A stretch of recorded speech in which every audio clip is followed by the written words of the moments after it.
So Angela Hahn on Instagram talks about when someone says or shows that they're not emotionally available, we can ask, what ways are they available?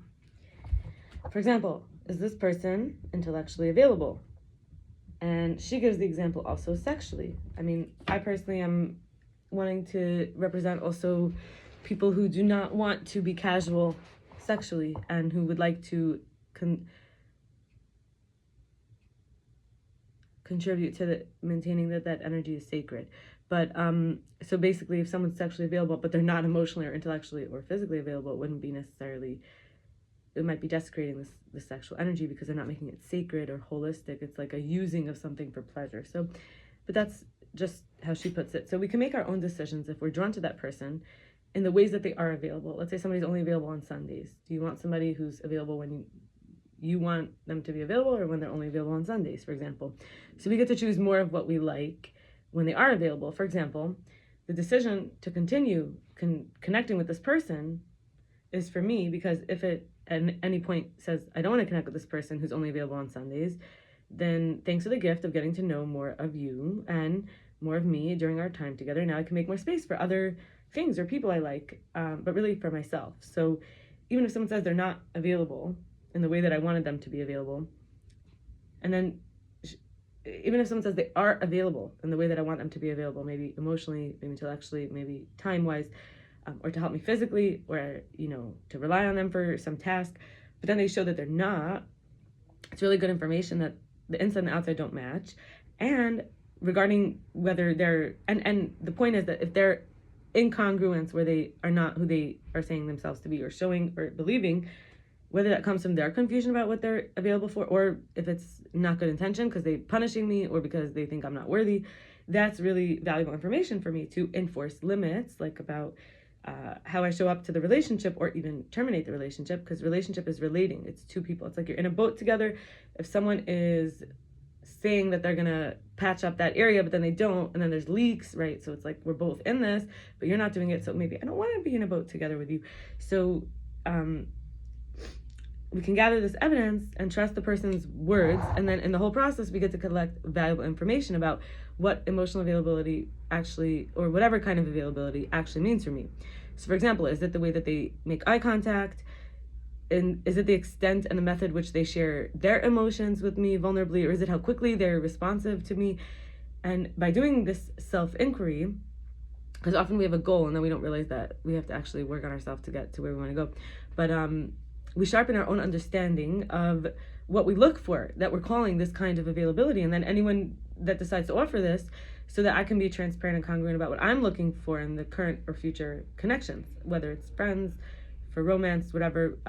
Romance, I'm saying my opinion, for partnership, for marriage, we can put a stamp around, we can pout and stamp our feet, like when we're not getting what we want from the connections we were excited about, or let's say I thought someone was something that they're not, or they told me they're something they're not, or whatever reason they're wearing a mask. However disappointed we are, we're human, and that's how we metabolize our disappointment.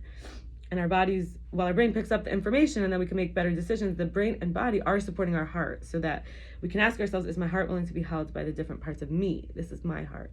And I'll give some examples. Just because somebody doesn't want to love you doesn't mean I shouldn't love. Just because someone doesn't want to love me doesn't mean I shouldn't love me. Just because someone doesn't want to love you doesn't mean you shouldn't love you. Just because somebody thinks you're not worthy doesn't mean you're not worthy. Just because somebody thinks you're not precious doesn't mean you're not. Doesn't mean you're not precious. Doesn't mean you're not precious. So just because somebody thinks you're not worthy of hard work doesn't mean you're not worthy of hard work. Just because somebody thinks you should go in the trash doesn't mean you should go in the trash. Just because somebody doesn't choose you doesn't mean you shouldn't choose you. So that's really how I'm taking what she said. I know she has different contexts, and actually, to be completely transparent, she believes that people could be in multiple mixed men, like we with men, many different men, and that men should mix women. I shouldn't say should.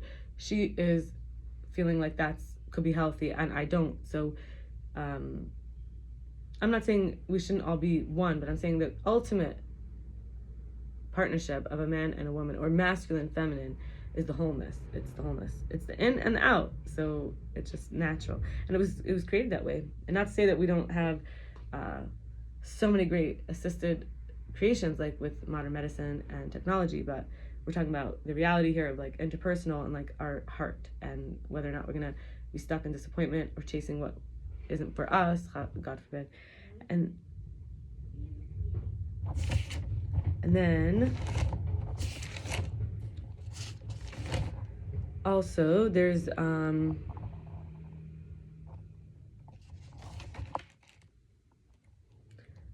woman named Esty Picado, and she says that a lot of women are waking up. There's no incentive for a woman to be with a man if he doesn't pay her bills, because we're really peaceful at home without 7 hours of extra housework that a man gives us when we live with them.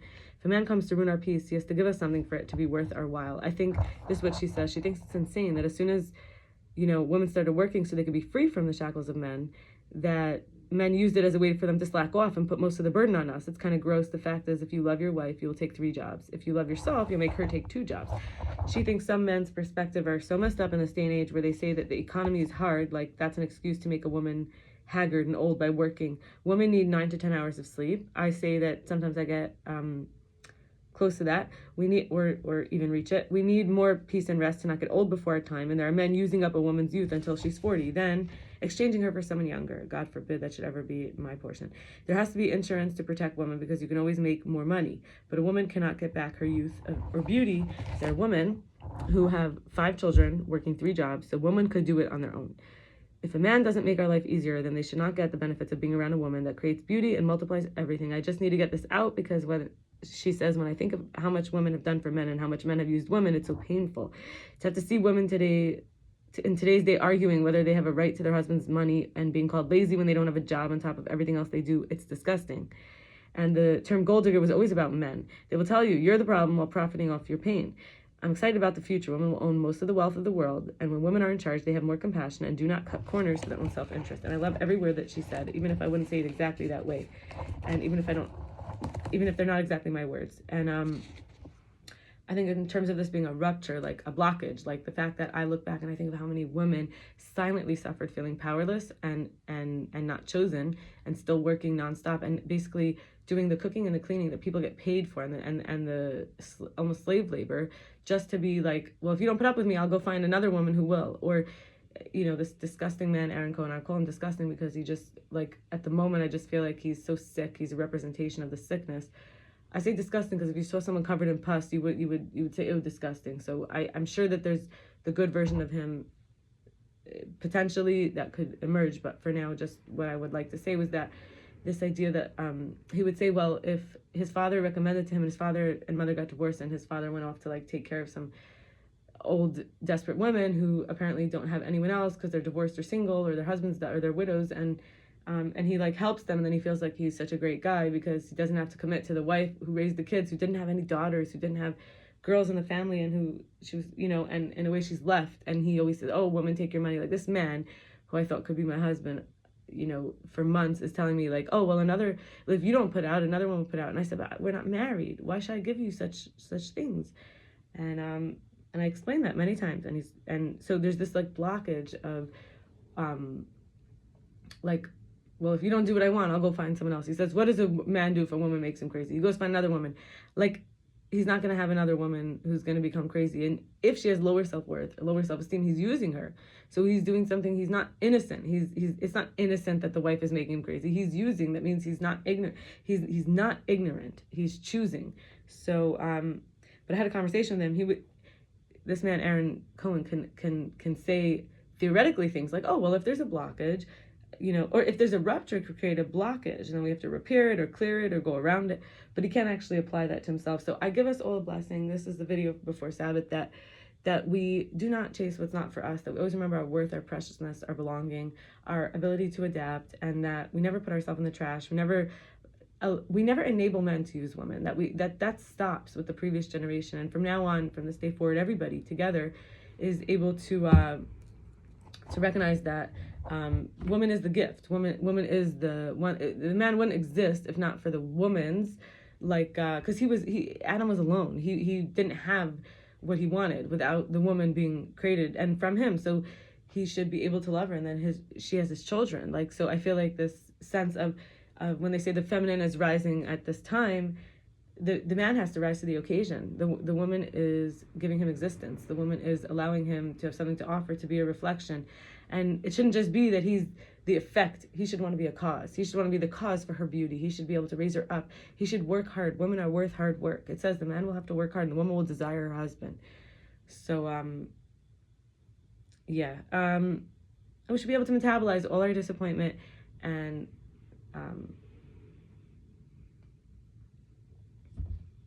pay attention to the day that we need and have the clarity in order and collect in order to make the right decisions, and that each person should be lined up with their true, correct counterpart, male, female, and it should be with everyone being humble and in gratitude for the opportunity, and everything, and we should continue to offer from free will.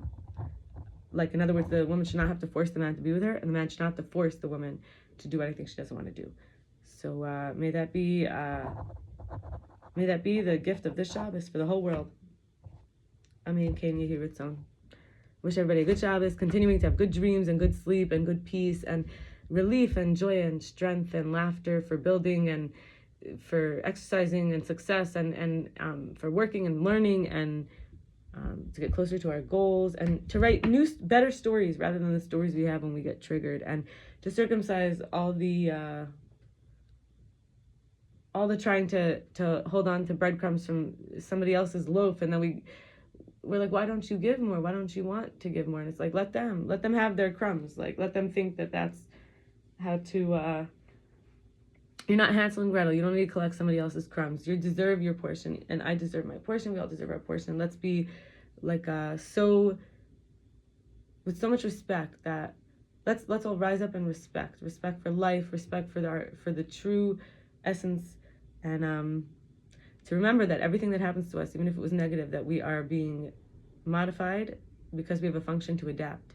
So as we metabolize and then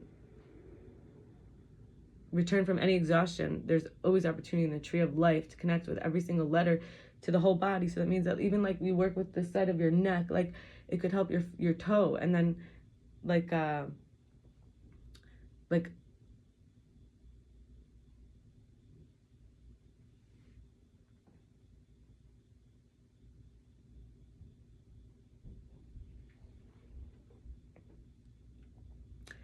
therefore doing what we have to do to show up and trusting that it'll have effects in all the places that it needs to have. And to be seen as beautiful. Each of us to be seen in our beauty, in our true beauty, our true innocence. Amen. Have a good Shabbos.